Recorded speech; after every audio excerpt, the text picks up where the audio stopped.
I'm not sure it's the opposite. Yes.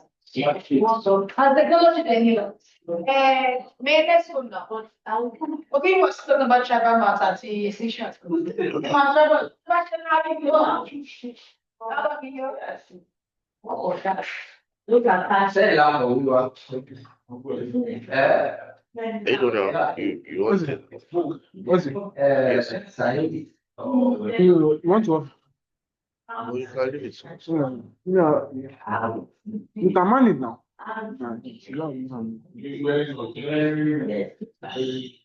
To me, I would say some of them you have learned to attract like hands. It's the best.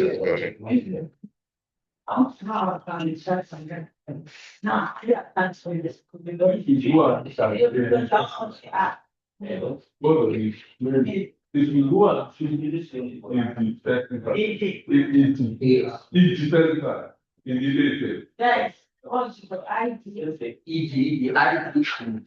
Idea. They wear multiple things. That's the same thing is used to create Garawa. So we're not about Palestine. That's beauty to their dancing steps. That's okay. Wonders.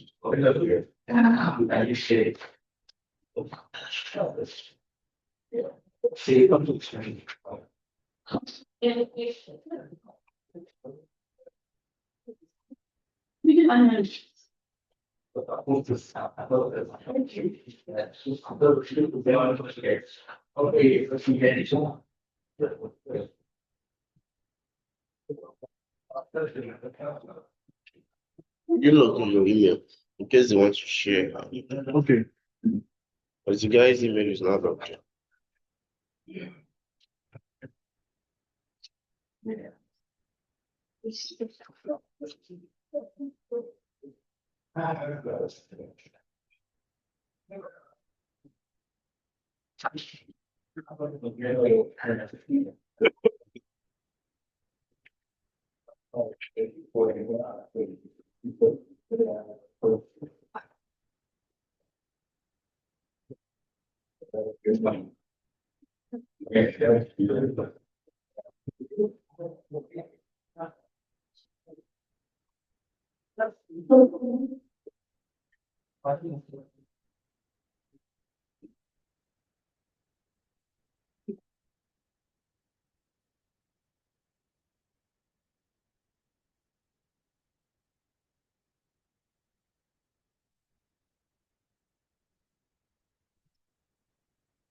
This one should do it now.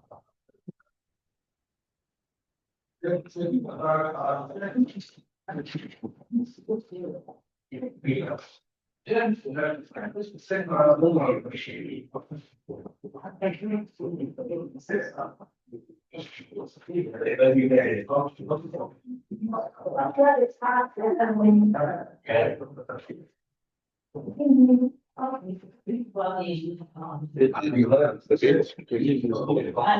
sure. Let's see the pass key. The social government is not doing it. Okay, yeah.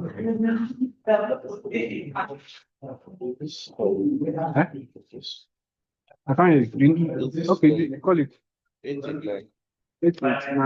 Yeah. 8899. Yeah, it's not about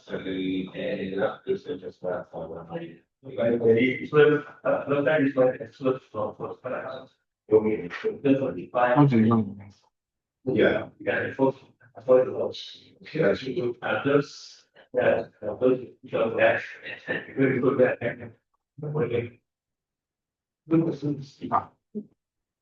What's the name?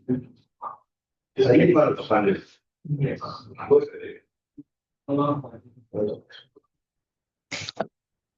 Nothing.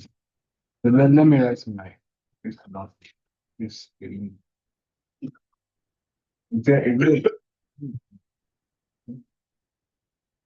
Okay.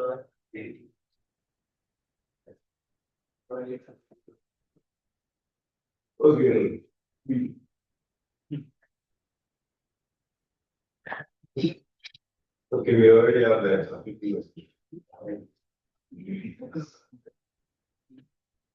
Tell me what you said.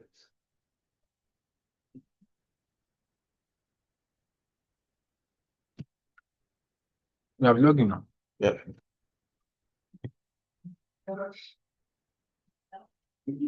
Yeah. Okay, good morning, everyone, and welcome to the second panel on religious freedom and the phenomenon of apostasy among Nigerians, part 2.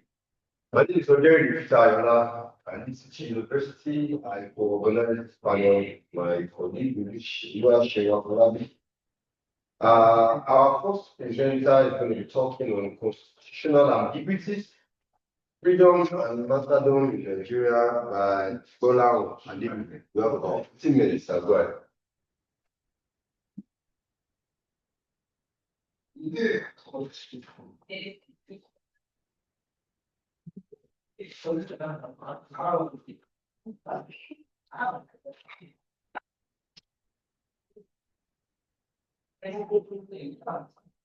Hello.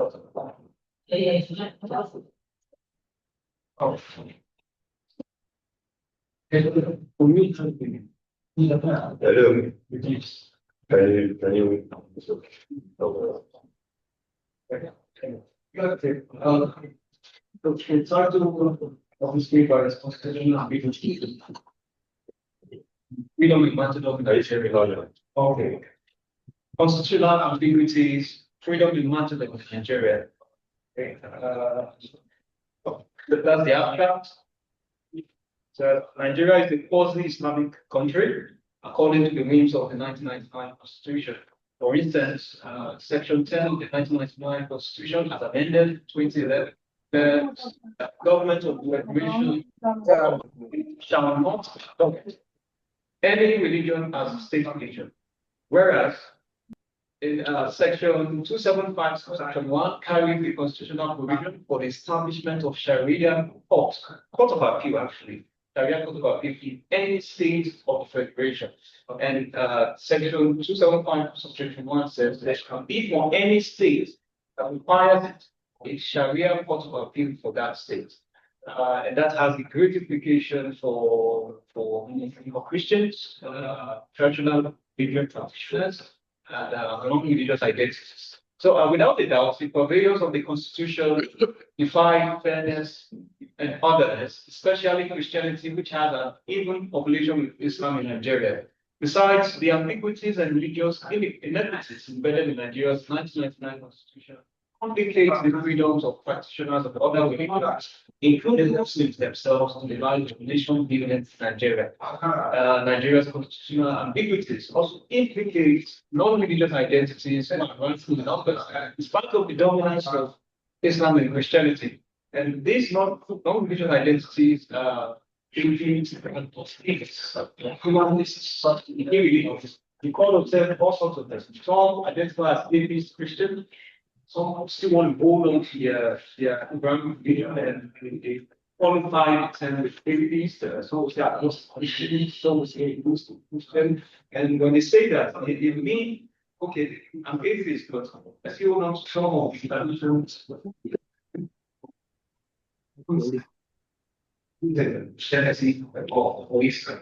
And it's not like it's there are neo-Muslim social terms that are pushing the boundaries of Inquisition into religion in Nigeria. In as much as Martin is the ultimate punishment of apostasy in northern Nigeria, ostracization and potential strangulation is a common punishment in southern Nigeria. Spark the thousands of non-religious identities on the crossroads of Islamic Christianity in Nigeria, and then it's a privilege to an emerging open society on the whole of the planet. Okay, and on the axis of religiosity in Nigeria's 1999 Constitution, and also to highlight the absence of secular state in Nigeria's 1999 Constitution as amended. Okay, that's the error then. National Constitution as amended in 2011, also to advocate for the 2013 recommendation. Some of the recommendations are actually in Nigeria, and also to ask for the institutionalization of secularism.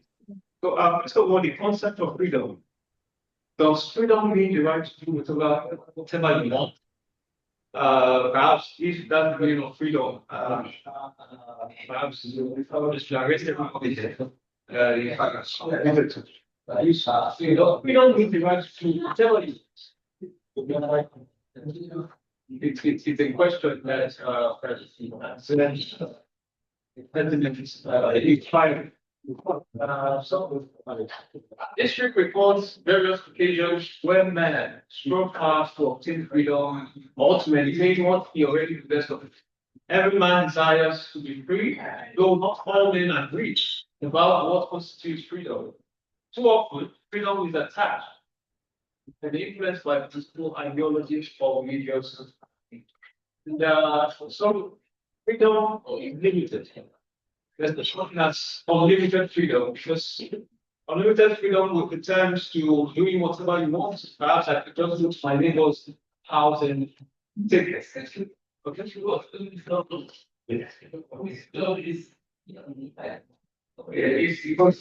The German doors, well, if you ask, if you ask, we stop in the presentation. There's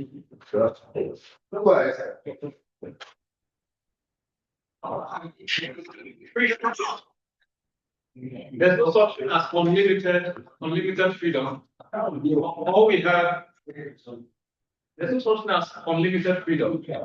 All we have is system laws. So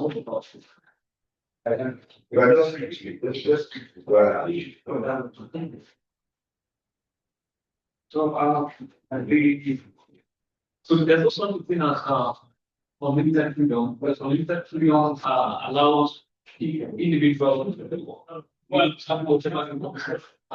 whereas politically the extent of all the communities, towns or centers, and it's facing that require structures. The political structures that must be for economic governance. So in so many cases, governments grants freedom to the agency of this part. Government grants the freedom. Now, how much freedom does the government grant?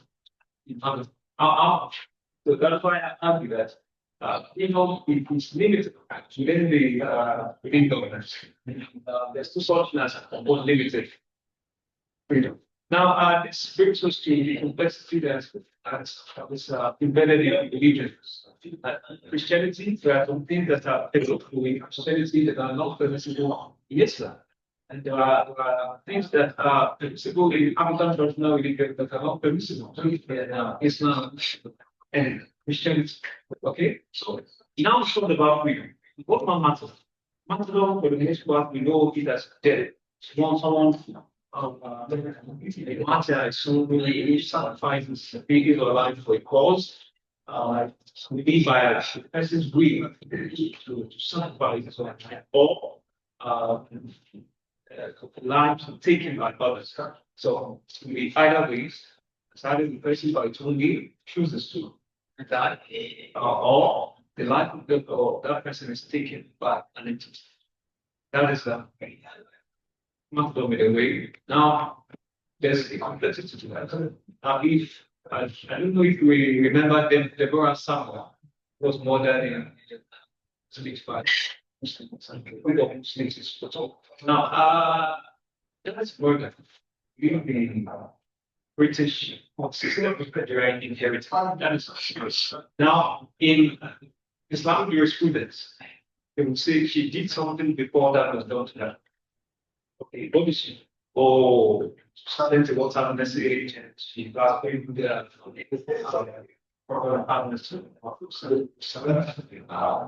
she did this with that, so taking her life was constitutional according to the beliefs of Sharia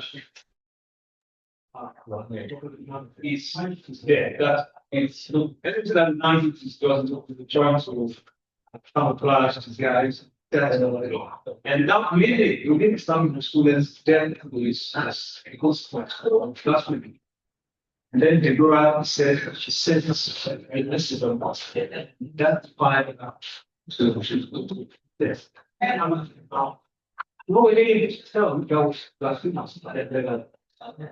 Christians did not see it as blasphemy. They considered it as murder. So we can now see that within the characters of this religion, this navigation, okay, on this side, freedom, what we call freedom on this side, this one, freedom on the other side. Now, when we have, and now, Deborah now is seen as a battle in the Christian circles. In the Islamic circles, she does not she's even no other that's now this focus on this focus on perspective makes it so difficult to govern. We have two million as power, but quite difficult to govern them. And if someone then arises from either camp or tries to support team the power, the other side will always call it as they are trying to virus from Nigeria. So also the accusations, and it's the reason why these people argue that Nigeria is Sharia from the 19th Constitution, and the 19th Constitution was copied from 1979. And the interesting thing is that in 1976 to 1978, there were debates about Constitution of 1979, what should be there. This was talked about. The Christians were arguing, let's leave there and Nigeria is a secular state. The Muslims were saying, no, secular state. The term secular state is as Judeo-Christian origin. We don't need it. Nigeria is secular. We don't want secular state in the constitution. It was political. It was a hot debate. It makes it that the Christians were threatened that either we give up this or everybody just. So it was the 10th summer of 1976, and then they got the 1999 Constitution, and then 1999 they copied that of the 1970, so additions, and then we had this one that study with us. In the current Constitution, there is no term as secular state. So I'm arguing that secular state should be influenced in the section 10. Declare Nigeria allows everyone to some extent be at peace. But it's not that section 10 is saying, okay, there's an fee, there are no state view. And then in section 275, we are saying each state have a right. Is there? I was surprised when I saw it. Is that said each state has the right to establish Sharia law in its so thank you very much for the presentation. Before we take Q&A, we'll take all the presentations and then we take the question and answer afterwards. So that being said, I would like to call on the second presenter, who is going to be speaking to us on the social media effects, exploring how online platforms shape Nigerian perception of authenticity and peace building by Daniel Damilari. All right, thank you very much, Stars and Man. Good morning, everyone. I'll be presenting on the social media effects, exploring how online platforms shape Nigerian youth perception of apostasy and influence peace-building efforts. I'll start by saying that this research interrogates the complex intersections between digital communication, religious identity, and societal stability in a contemporary Nigeria. And in recent decades, social media has emerged as one of the most transformative technological innovations of the 21st century. And I would say that in Nigeria, which is Africa's most populous nation, this transformation is particularly profound among young people between the age of 18 to 35, who constitute the largest demographic group and the most digitally engaged individuals in Africa. And I would say in the world, because when it comes to certain social media platforms like X, which is Twitter, Nigeria is the most engaged in that social media platform. And I'll continue to say that the proliferation of smartphones, um, the expansion of internet access, and also the increasing reliance on platforms such as Facebook, WhatsApp, Twitter, which is known as X, and Instagram, have revolutionized how Nigerian youth consume information, express their opinions, and also construct social religious identities. Now, against this backdrop, my study has explored the sensitive and, often interdisciplinary issue of apostasy, which is first of all, I would define as a conscious abandonment of one's religion. And in Nigeria, There's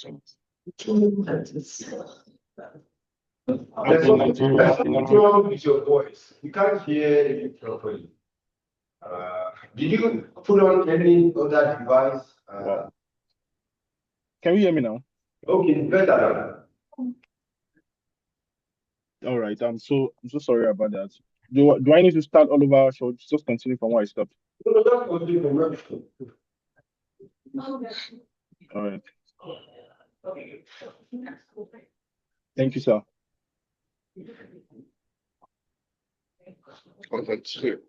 Continue.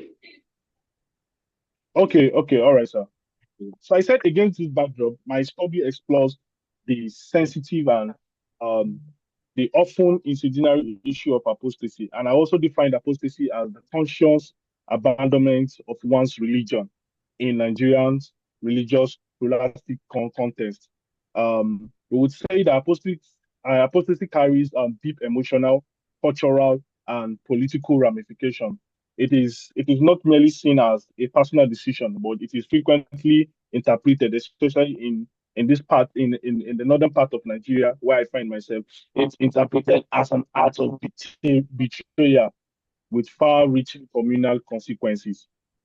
Now, particularly in conservative regions governed by Islamic and customary laws, like I said, the northern part of Nigeria, where I'm currently am, apostates are often subject to either social or ostracization, uh, family rejection, professional exclusion, and in extreme cases, threats to their personal safety, threats to their personal safety, to their lives also, if they don't find a means of leaving that region or that place.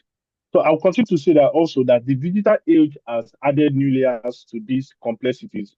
Social media functions not only as a mirror of societal values, but as an active agent in shaping narratives and perceptions. This research has explored two methods, which is the mixed method approach, including survey analysis involving 200 youth participants across Nigeria's geopolitical zones, content analysis of social media discourse, and theoretical engagement with social media theory, conflict theory, and peace building frameworks. Now, I will go straight to the findings of this study. There are four critical findings I have from this study. The first one is apostasy as digital betrayal. Apostates are frequently portrayed in social media discourse as traitors to community, as traitors to tradition, and as traitors to divine order. So when viral posts often frame conversation or religious doubts in apocalyptic terms, quelling outrage and moral panic goes viral on social media. The second one I will talk about is algorithmic amplification of extremism. Social media algorithm designed to optimize engagement tends to prioritize emotionally charged and polarizing content. So as a result of this, posts that vilify apostasy or promote religious absolutism are the algorithm is rewarded. You get to see such posts because it comes with violence, while calls for tolerance or dialogue are less visible. Algorithm for calls of tolerance and dialogue are less visible. When it comes to algorithm for extremism, where they tend to promote apostasy and all, it's you will find out the algorithm for that is being sponsored. The next one is echo chambers and misinformation. The digital environment of the digital environment fosters selective exposure, whereby users encounter only content that reinforces their pre-existing beliefs, and this leads to echo chambers where extremist extremist narratives are recycled without challenge, undermining interreligious empathy and critical thinking. And the fourth one, okay, hello, can you hear me? Okay, sir. And the fourth one is glimmers. The fourth one is glimmers of hope, which is digital peace building. Despite the risks and all, study identifies that innovative uses of social media for interfaith engagements. Such initiatives are religious forums, digital storytelling, and peace-oriented influencer campaigns have shown that digital space can be reclaimed for education, for dialogue, and also for reconciliation. And I would say that from a theoretical standpoint, that this study draws on conflict theory, particularly its insights on how dominant groups weaponize narrative to maintain control over cultural and ideological resources. So misinformation becomes a tool, not just for persuasion, but also for exclusion, for exclusion, dehumanization, and ultimately for mobilization towards conflict. And similarly, social media theory sheds light on the role of algorithm architecture, and user behavior in shaping what information gains prominence. Now, what remains invisible and how digital publics are formed now depends on the theoretical standpoint of conflict theory. Now, I'll go straight to the implications for peace building. That is, the implication for peace building for both urgent and profound theory towards apostasy. Now, in a country like Nigeria, where religion is often mobilized in struggles over identity, power, and justice, any destruction of religious narrative, especially around sensitive issues like apostasy, can escalate tension, can provoke violence also. However, this same digital infrastructure, when guided by intentional, ethical, and inclusive design, can also become a conduit for peace. Now, based on my findings, I propose the following recommendations. Number one, digital literacy interventions. There is a need for curriculum-based digital literacy programs that equip Nigerian youth with skills to critically assess online content, identify misinformation, and engage constructively in digital dialogue. Number two is faith-based digital engagement. Religious institutions must invest in digital trainings for clergy and lay leaders, enabling them to encounter extremist narratives online and disseminate peace-centered religious teachings. And number three, policy and platform accountability. Social media companies should be urged through advocacy and regulation to increase the algorithm transparency, to reduce the spread of hate speech, and support peace-promoting initiatives in Nigeria. And number 4 is the interdisciplinary collaboration. Academia, civil society, and tech developers must work collaboratively to understand and reshape digital ecosystems in ways that promote religious coexistence, social cohesion, and national peace. In conclusion, this study highlights a paradox. While social media escalates the polarizing dynamics surrounding apostasy in Nigeria, it also holds untapped potential as a site for transformative peace building. And the challenge before us today is not merely to lament the harms of digital platforms, but to reimagine and reconstruct them as a tool for empathy, for equity, and ethical engagement. Thank you very much. All right, thank you very much, sir, for your presentation. Like I said from the beginning, that we take all the rounds of presenters and then Q&A afterwards. So we're going to have the next presenter,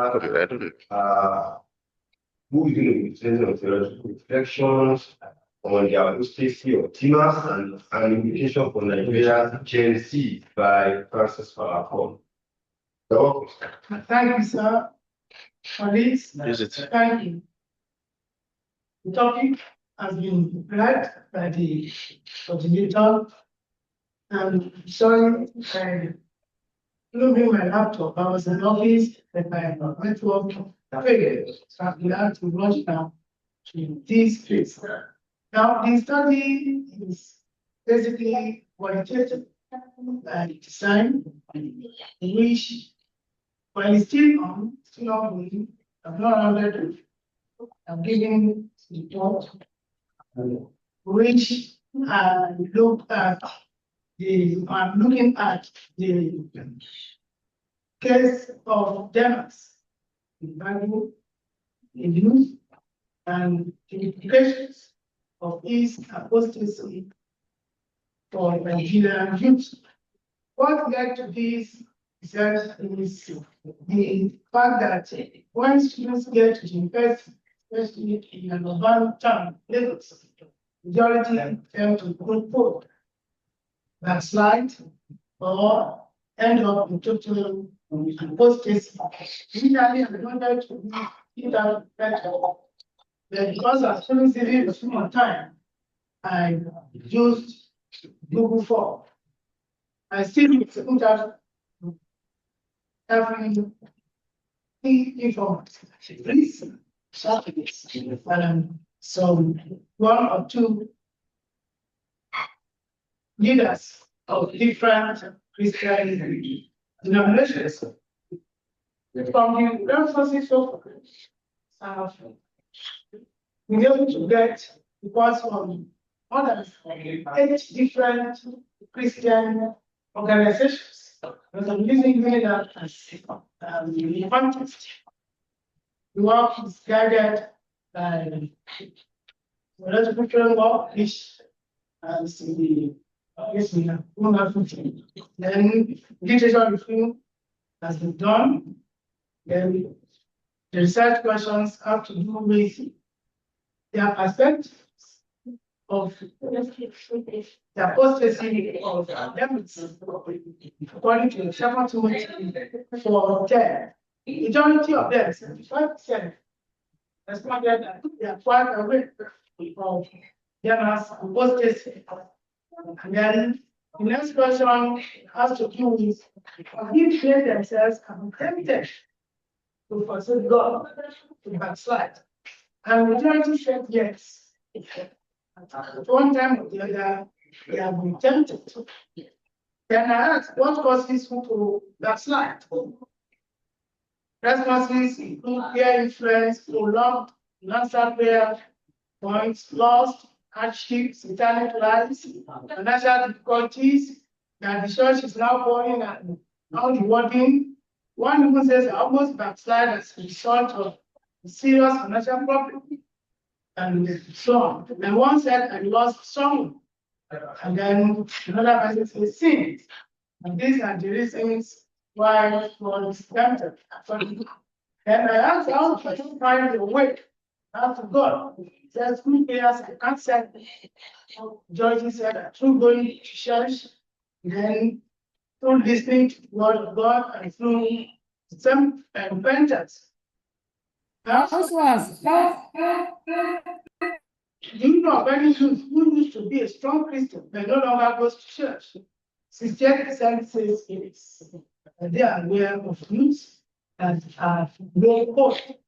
And that's and then I asked why what do you think was the first thing before or no hope? The responses include bad influence, lost, change in beliefs, freedom, the pressure, unanswered prayer, situation of life, and weariness, and so on. Then the next question was, why do some youth backslide? Especially once they gain admission to the university. That has to do with freedom also. Okay. Exposure to new, potentially conflicting ideas and worldview. Increased independence and freedom, peer influences, the campus culture, when academic pressure, stress, and then weak Christian background, the lack of openness to the economic, financial, and other, then lack of church support, poor church support. Then what are the causes of backsliding among Christian youth in Lagos? Almost the same points are repeated. Then I to question why how Lagos City distracts or allures youth. That one, the response is quite much. It has to do with exposure to wayward lifestyles in Lagos. The case of celebrities and influencers, pressures from mates and friends, then joblessness, laziness, materialism, sexual morality, money, fast-paced lifestyle and distractions. Then exposure to diverse worldviews and influences. Then on the solutions, what can be done to curb backsliding and apostasy among youth, Gen Z, especially in the university. The responses have to do with good Christian background. Follow-up of parents, and parents, Christian parents in particular, should monitor their children, make their words, and children to guide them. Then there should be a regulation of social media, use of social media. And then there should also be concept monitoring and teaching, that is good biblical teaching from churches, Christian organizations, so on. Then they need to assist financially, comes up again and again, even with the introduction of data. When he said no, it's still very young, very new, that majority have not been able to access it, and then the way it is being structured is this and that. But they are saying that city life is quite expensive, and that there are temptations that will make, because it was not that with the nature of history, and Demas point back to Thessalonica. And Thessalonica at that time looked so much like Lagos, a port city, capital city, and Ohio, that in one, to graduate. That's what we see in Lagos. So there's a lot of correlation between the case of Demas and apostasy to Thessalonica and the case of Gen Z youth. They're also talking about government implementing strict law of morality in society, and that parents should be good examples, that clergymen should also punish and disown those who are hostiles. And then another person says is to engage in open, honest conversations about faith. should foster a sense of community, because there's a lot of community on campus, which some mentioned, that some feel cut off, they feel unbelonging, they feel unattended to, and so on. That they should also encourage critical thinking and questioning, that the church and society and government and school should provide role models and mentors, and that the youth themselves should not be overambitious. They should show materialism and show. Now, coming back to Vineyard, I discovered that in the university we have different, about the last count was over 50 different Christian spirit associations, and each has a chapel. I've been chaplain to about 4 at one time or the other. And from my experience, I discovered that as students many get confused when they enter the university, and some of what they are saying are true, and then the policy that will come from it now, the university, is to strengthen the office of the TSC. Okay. Then look into the role of the chapter, because we have 2 chapters. One for the localities, another one for the protest. We have 2 chaplains. Okay, well, into their roles, and then see what can be done to make sure that Christian groups do not segregate their Christianity what we enter to. I also noticed that my interview with one of the chaplains that in some cases, the chapels seem too distant, too far away from the students. And then it's like the chapel is meant for outsiders, and none of them don't even worship there. Rather, the worship those who come to the university, we take them away and then take them to go and worship elsewhere. And there, some get corrupted. Because I heard one of the speakers talking about different heretical teachings. We also have that the role of social media is also mentioned, that they get engaged in some of these heretical teachings, and in the process they are carried away. So those are the recommendations, and as I said, it's still an ongoing exercise, and I hope your comments will help to strengthen the study.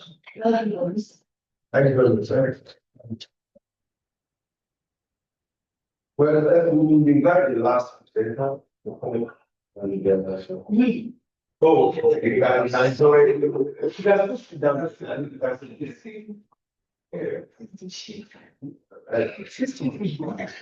we have an interesting title here: Spiritual Rebellion and Restoration. Analyzing apostasy among Lagos youths on the Giants movement, the political ones. I can't recall that. The welcome to that is to me.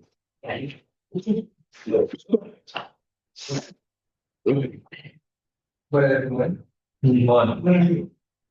Thanks to and by using my book opinion, when you are Professor Francois, I'll go through the part first. The study examining the political ones and upper policy by multi history as religious and social community. And of course, figuring out of systems and spiritual restoration among those. The film portrays the struggles of individuals who abandon their Christian faith in pursuit of personal freedom, materialism, and social acceptance. I like the tension between traditional religious values and contemporary youth identity in Nigeria. The story is being guided by 4 essential questions. How do you think it's apostasy among Lagos youth? Second one is the role of faith media in shaping public discourse on apostasy and religious tolerance. And the third one is the theoretical alignment of faith with Christian doctrine of repentance, forgiveness, and reconciliation. In the last one, we have the broader cultural implication of youth settlement with Christian religion. Using thematic analysis and audience response, the research found that both films function moral, cautionary tales, and intensive narratives. They address learning issues such as rebellion, peer influence, family breakdown, and quest for identity and autonomy. The emphasis on repentance and reconciliation reveals how faith-based media can shape perception of how to require community dialogue of spiritual resilience and religious freedom. By explaining this film within Nigeria's geographical and cultural landscape, the study underscores the relevance in addressing the evolving role of individuals, youth identity formation, and online research in nature. As a way of introduction, Apostasy among Lagos delight into urbanization, peer pressure, materialism, and the overwhelming influence of social media, which often replace faith-based identity with secular values. Christian Dharma, particularly two modern movements, has become an effective medium for addressing this spiritual decline. Things like the Godiga Wells and Copper Pledge for trade of young people who preach from faith, but eventually find destruction. Entering the biblical prodigal narrative, anchored on the theoretical framework, we use the cultural lab theory and constitutional theory. This study examines how repeated exposure to Christian movement can reinforce religious value, shape moral consciousness, and also promote faith-based decision making. Through this lens, the research explores how Christian Dharma acts as both a mirror of better challenges and a tool for spiritual transformation. Okay. Let me go to the research first. I've read the research before. The methodology. The study adjusts risks combine bibliographic reviews with empirical data collection, field interview, and survey. The study uses Google Form and conducted them with fellowship leaders, religious students, chaplains, and police members from different Christian denominations. All right, data presentation. The study found out that, according to the objective, approximately among the persons to be being industry. All right, the study found out that peer pressure or materiality, which abandon their faith to fit to social tech that prefer wealth, parties, and freedom over spiritual values. Also, they abandon their faith because of fashion trends, secular music, and media, which is define success, making it appear outdated. One religion, there's another response that talks about one religion does not address real life struggle. This becomes tradition and drift from their faith. And the consequence of apostasy can lead to emotional turmoil, family conflict, spiritual disconnection. When faith lack practical relevance, young people start to drift, as according to the response from the respondents. Now, on the role of faith-based media in the public discourse, faith-based models real life struggle, making theology relatable. You can see from the movie, it shows what people are really facing. Youth are facing Lagos, another offensive. It's encouraged open conversation about apostasy and faith struggle within Nigeria tradition. And it's not going to add the danger of secrecy without condemning cultural risk. The caution against, there's a level that says the same caution against competition and double-mindedness. And I want to make emphasis on this. It doesn't condemn the cultural or the traditional religion, but it's more against sequencism, the danger of being confused or mixing two religions together. Now, it's three generational religious job using cultural relevant content. According to the objectivity, we talk about intentions, forgiveness, reconciliation, and theological alignment.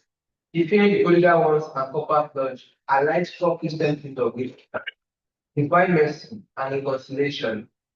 Characters experience transformation through sincere repentance and suffering, which lead them back to God, grace. Forgiveness is shown as both a personal and a communal act, with families and churches playing key roles in healing and restoration. Response is let God plans remain open regardless of how far we stray. And we don't allow in the second conditions the for only so produce repentance. Now, what are the implications, what are the implications of this design instrument? You have the moral design, have the identity question, we start finding who they are, have the generational disconnection, racial apathy affects children faith development, parents with apathy affects children faith development, and have the cultural shift, self-interest, abstraction, and ultimate faith-based values like consumerism. The response is a home that stays together, a home that plays together, stays together, which is actually shifting. All right. In conclusion,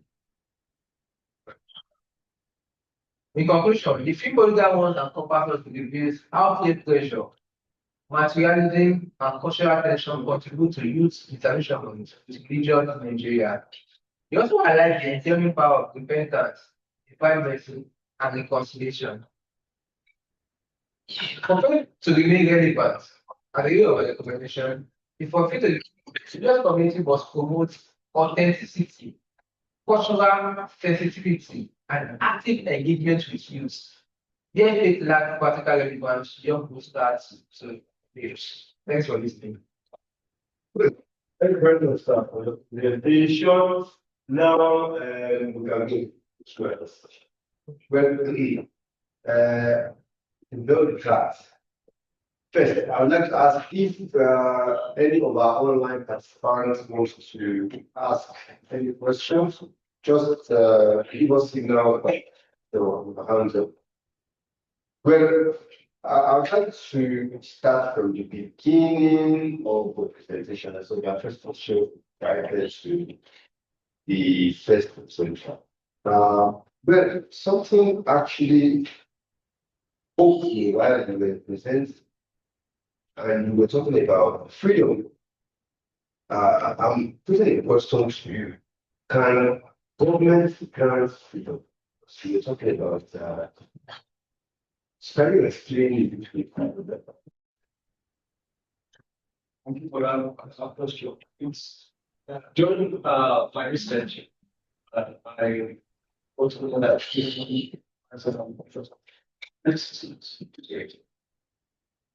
that is why we have this there are books for people that build the meaning of freedom. Not just like to see concept of freedom, concept of martyrdom. So there's more of ideas, the early ideas. aligning with the last concept in freedom?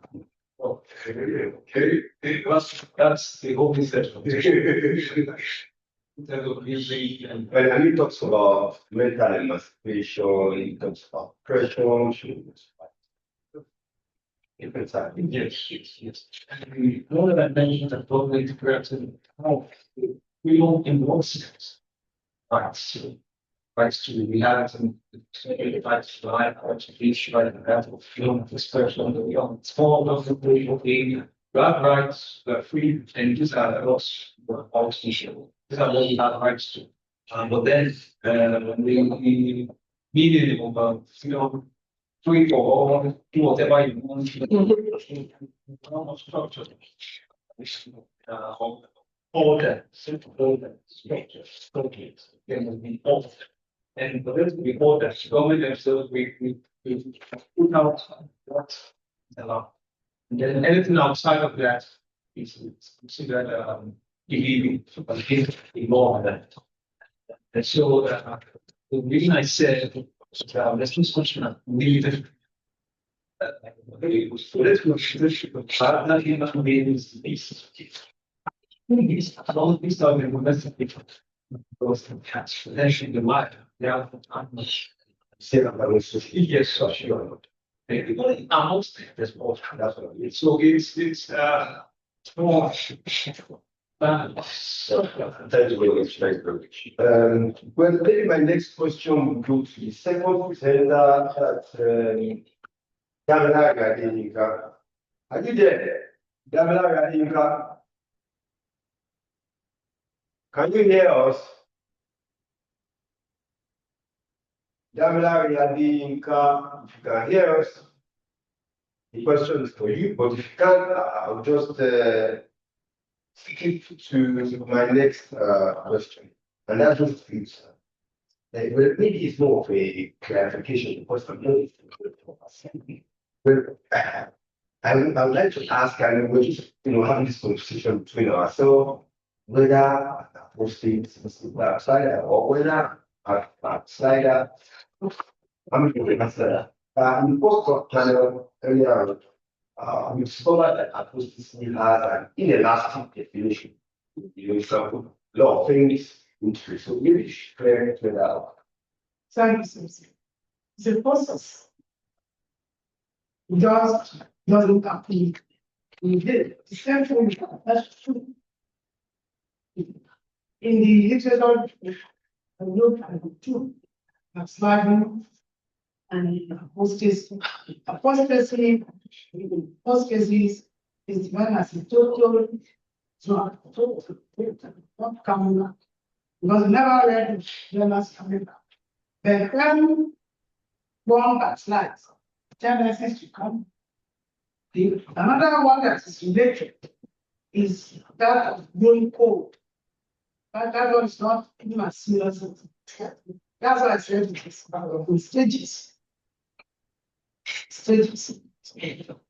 Okay, so it's like backslide is like apostasy is the last day for Yeah, it's total actually. You feel it?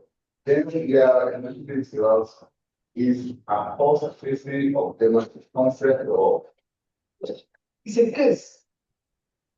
It's not a concept. Demas was you work out form. yeah, we just saying It's not a concept. okay. It's a case. Critically, of apostasy. Yeah. All right. Because I'm still asking case of certain So this work concerns is Right, so but I think we still have more questions. I think I know that you have a few. So then you talk about morality as well. And I'm not sure if government's business is in the area of morality or rather behavior. So can you and who is with this social media? Is it the government? Is it the parent? Who should actually do this? well, government is the parent of the society, so to say, that controls what to do, what not to do. You understand? In the case of mainland, we have a template for the use of social media. We have a template which is being enforced. The student case posts something bad now, will be a good picture of the person this, then you get that candidate case in Ghana. If there was the case of Twitter, I was never but got engaged and one posted it on the phone and this and the two of them felt well. So government can enforce. We have rules and regulations. We have law enforcement agents. Even in the university, we have dress, control. Yeah, but what I say is that there's a difference between morality and code of conduct. Like the code of Code of conduct themselves are outcome. Embedded in the morality. Yes, sir, the outcome of government efforts to enforce morality. Okay, and in that constitution has our own code of conduct that doesn't contradict that of the government. That of the government can state. Okay, so we have our own way of controlling morality. because they are in the Just go, self morality, even at staff, online and so on. So we there as a recommendation that all these should be enforced. When they are enforced, it's through mentoring, through orientation, through awareness creation and so on. As soon as we know, but some of them say that they are not aware of these rules. Okay, and then that becomes an excuse.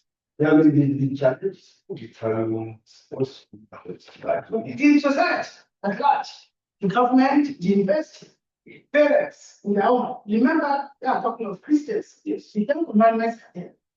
So we are not to determine what is good or what is bad. God has already determined our own lives should domesticate. What the Bible says, love people, and thou shalt not do this, thou shalt not do.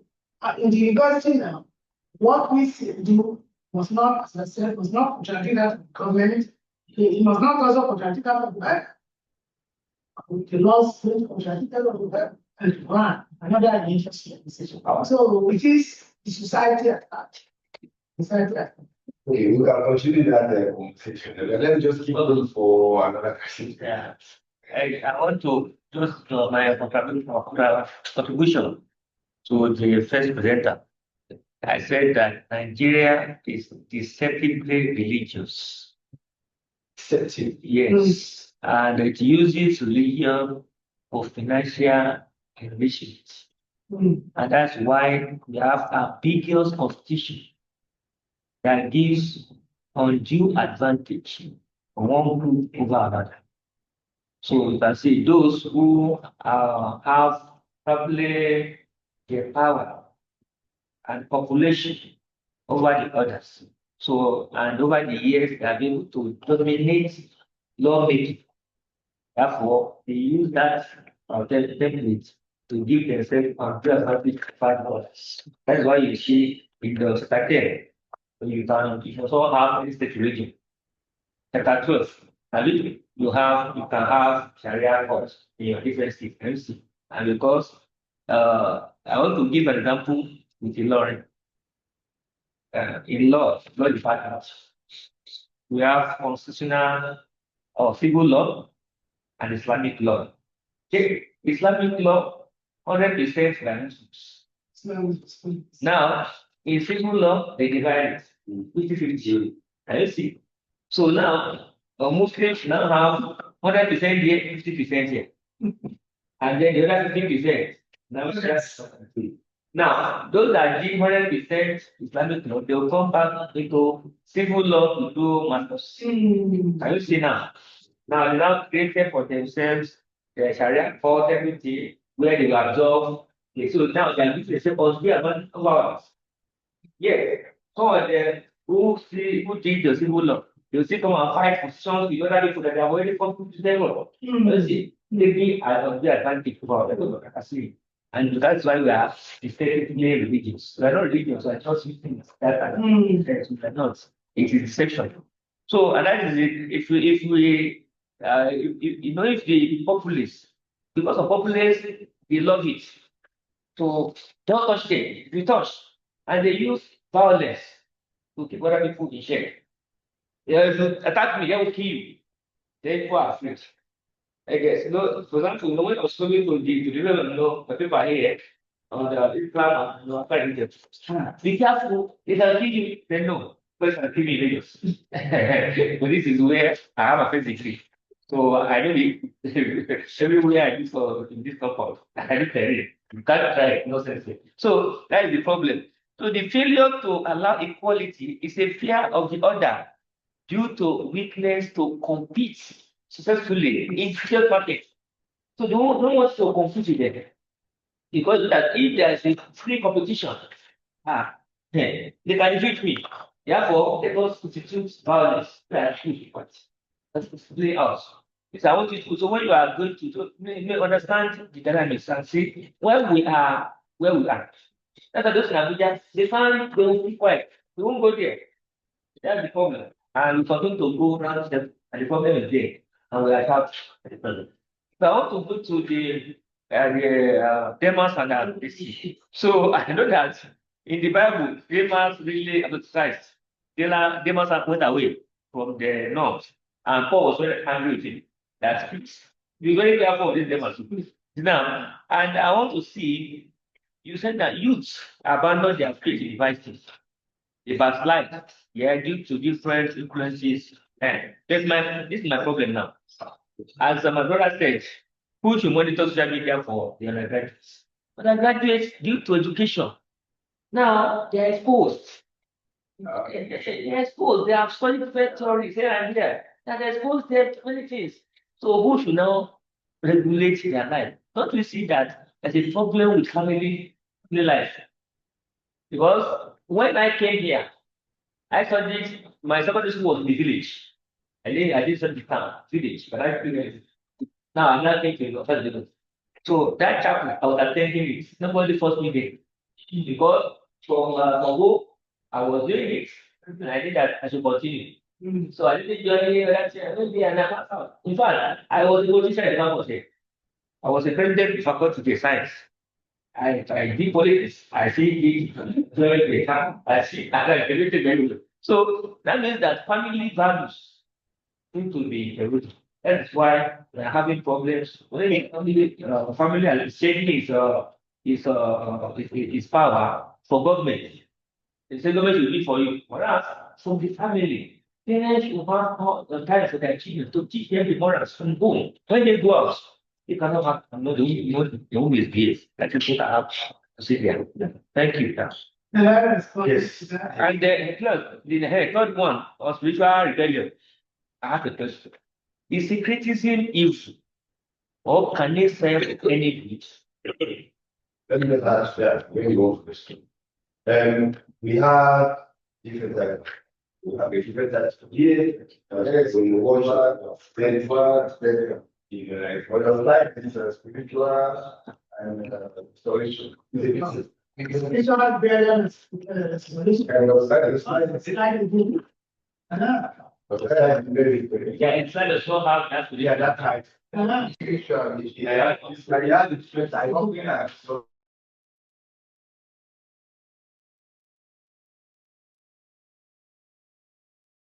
spiritual is missing there. Yes. It's already already in court. I think for it's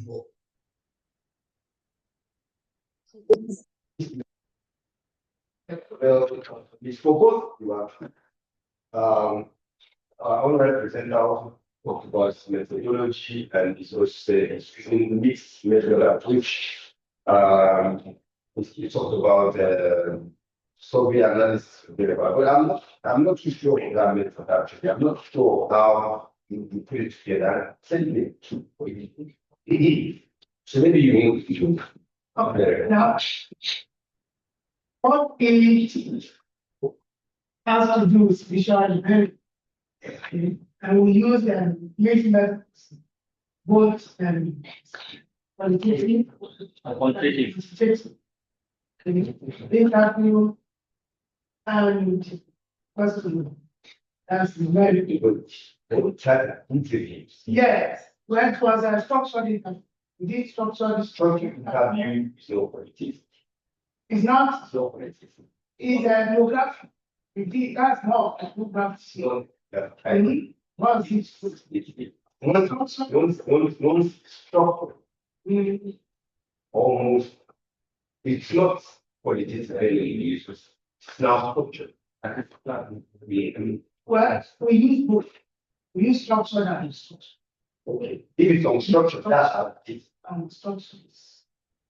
Then you look at the methodology. But initially, we look at what we actually. It's only to do.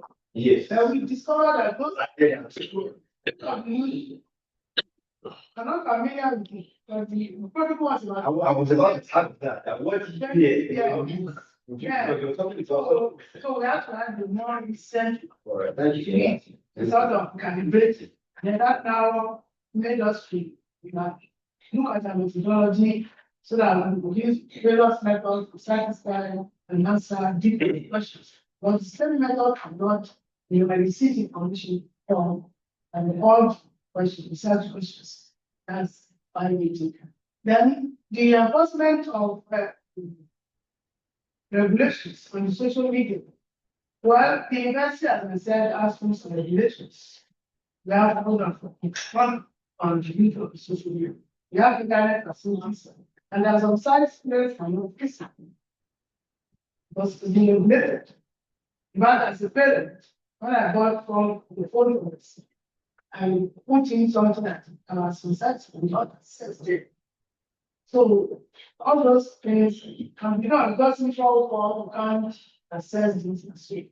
Then parents too can be helpful to society, not just the university alone.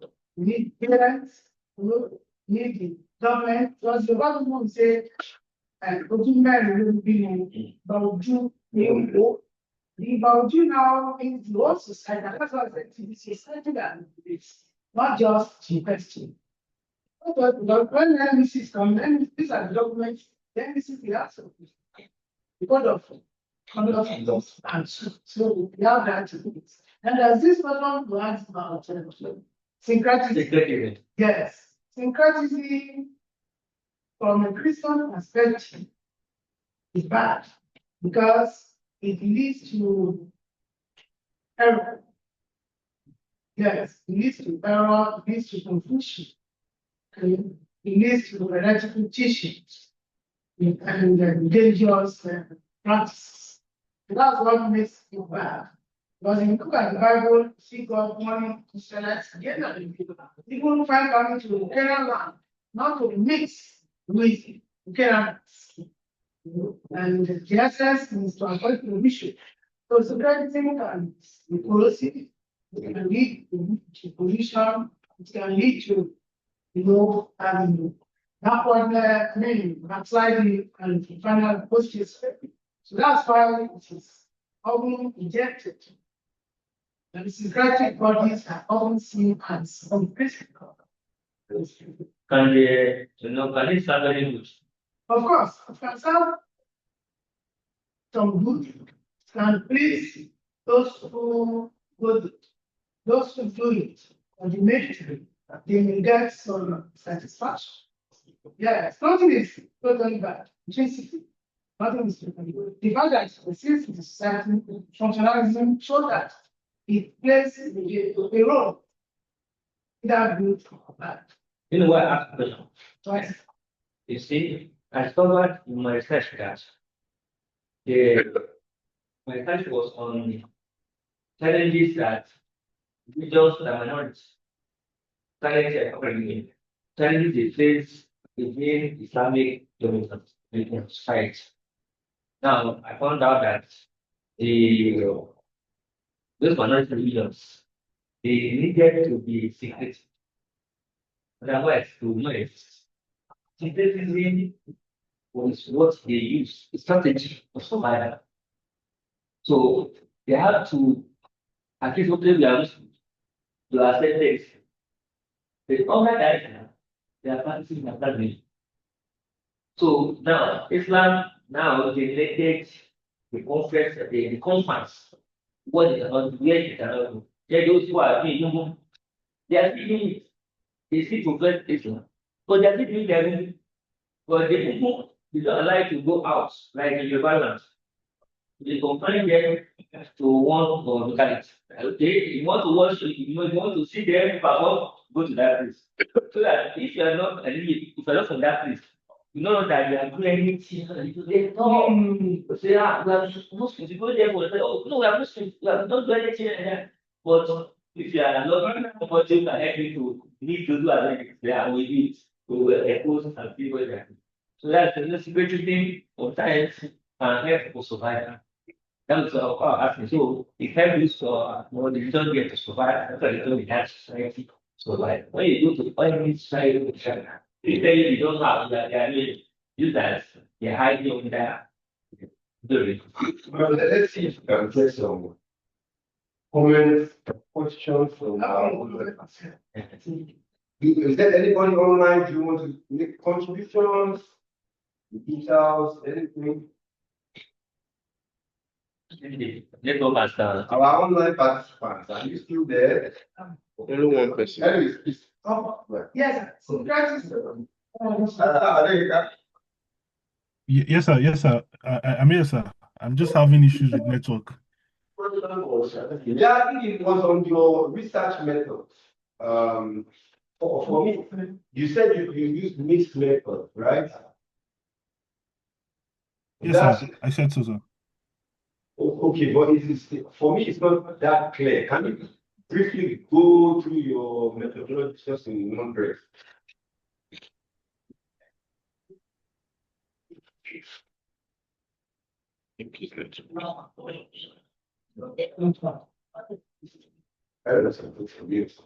Hello, His network. I'm still there. Yes, sir. Syncretism in most cases takes place where there's religious pluralism. And it's because of all intention of intimacy. Most of what we said, one religion trying to copy this, because that's personalization in the process of adaptation. You see, even Christianity, we use the word Adula. The word Adula is not favorite, it's not Yoruba. It's Adula. The Yoruba word for prayer is Ure. That is Ure. But there is this personalization of Muslim life into Christianity, Christian idea into it. Now, that's different because that adaptation, because personalization. But syncretism itself is the case mentioned when it makes not just from one religion, but from 2, 3 religions. For example, that one there in Lagos is known as Chris Lampa. Chris Lampa, led by Sean Citizen. You have the church, you have the mosque, you have the booths. And it's visible to see. So if you go to him as client, we ask to see if I want or run or the Bible.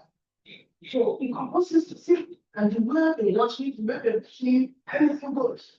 So that is syncretism. And as you have private sex, it serves a purpose for the survival of the individual, so for the substitution of all beliefs and practices.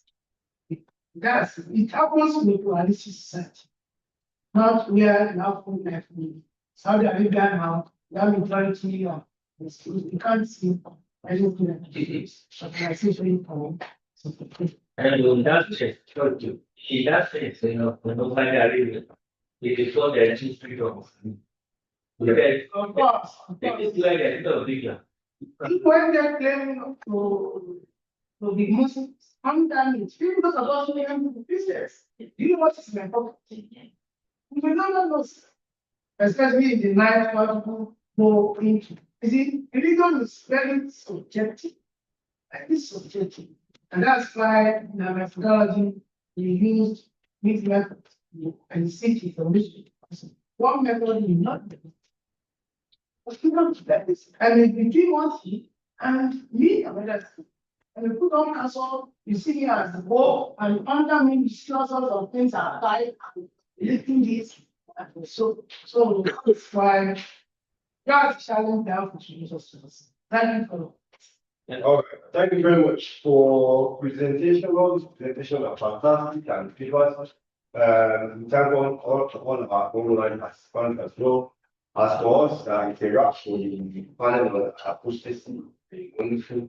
And then hopefully, the next couple of months, we'll come up with a call for a series on the phenomenon of apostasy, and then we'll see how best get it. Good, but I wanted to ask. Yeah, so we have plans. I'm one of the editors in one of our stations. So I'm hoping that we can create a series on that action of special. So we will come up with. Thank you so much. Thank you so much. You say that you thank you very much. Thank you. Thank you, sir. Anybody